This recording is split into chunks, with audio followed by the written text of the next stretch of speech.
এই মুহূর্তে যে খবরের দিকে নজর রাখবো, নির্বাচন কমিশনের বড় ঘোষণা, 85 ঊর্ধ্ব বিশেষভাবে সক্ষমদের শুনানিতে ডাকা যাবে না। গত কয়েকদিন ধরে আমরা দেখছিলাম যে শুনানি পর্ব শুরু হওয়ার পরে পরে তৃণমূল কংগ্রেস প্রায় প্রত্যেক দিনই নিয়ম করে তোপ দাগছিল, কিন্তু এবার নির্বাচন কমিশন তারা জানিয়ে দিল, যদিও নির্বাচন কমিশনে আগেই নিয়ম ছিল যে 85 ঊর্ধ্বদের ডাকা যাবে না, কিন্তু তারপরও দেখা যাচ্ছিল যে একের পর এক শুনানি কেন্দ্রে কিন্তু 85 ঊর্ধ্বদের 90 বছর বয়স্ক বৃদ্ধ বৃদ্ধাদের শুনানিতে ডাকা হচ্ছে। তা নিয়ে কিন্তু এবার কমিশনের বড় নির্দেশ। আর কি বলা হচ্ছে কমিশনের নির্দেশে জানবো আমাদের প্রতিনিধি সত্য সুন্দর ভট্টাচার্যের কাছ থেকে। সত্য, আর কি নির্দেশ জারি করেছে নির্বাচন কমিশন?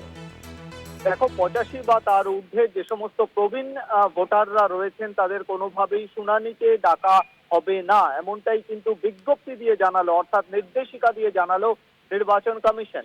এর আগে গত 27 ডিসেম্বর থেকে যে শুনানি প্রক্রিয়া রাজ্যে শুরু হয়েছে, তাতে একাধিক শুনানির জায়গায় সেই সমস্ত ভেন্যুতে দেখা গিয়েছে যে বয়স্ক প্রবীণ নাগরিক, কেউ কেউ শারীরিকভাবে অসুস্থ, এই ধরনের মানুষদের কিন্তু শুনানি কেন্দ্রে দেখতে পাওয়া গিয়েছে। এবং তার পাশাপাশি তৃণমূল কংগ্রেসের তরফে আজকেও যে প্রতিনিধি দল মুখ্য নির্বাচনী আধিকারিকের সঙ্গে তারা দীর্ঘক্ষণ আলোচনা করেছেন, তাদের যে দাবি ছিল তার মধ্যে একটি গুরুত্বপূর্ণ দাবি ছিল যে বয়স্ক যারা প্রবীণ নাগরিক, যারা শারীরিকভাবে অসুস্থ, এই ধরনের মানুষদের শুনানিতে ডাকা হচ্ছে, যার ফলে তারা হয়রানির শিকার হচ্ছে।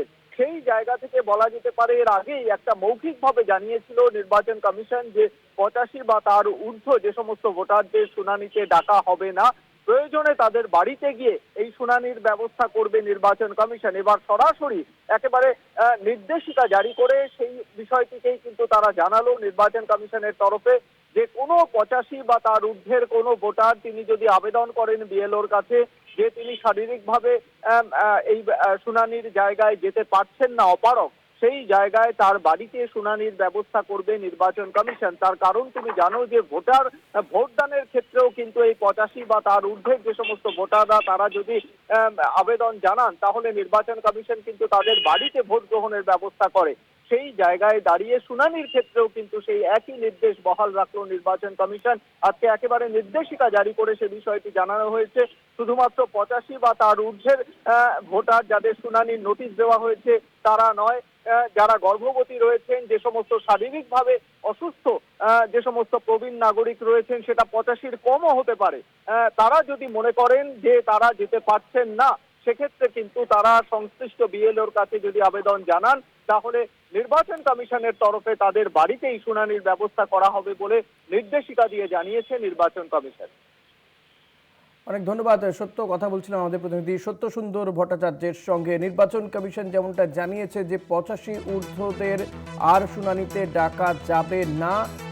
পাশাপাশি যারা অন্তঃসত্ত্বা, যারা শারীরিকভাবে অক্ষম বা বিশেষভাবে অক্ষম, তারাও যদি আবেদন করে বিএলওর কাছে, তাদের জন্য কিন্তু বাড়িতেই শুনানির ব্যবস্থা করতে হবে, এমনটাই কিন্তু নির্দেশিকা জারি করেছে নির্বাচন কমিশন।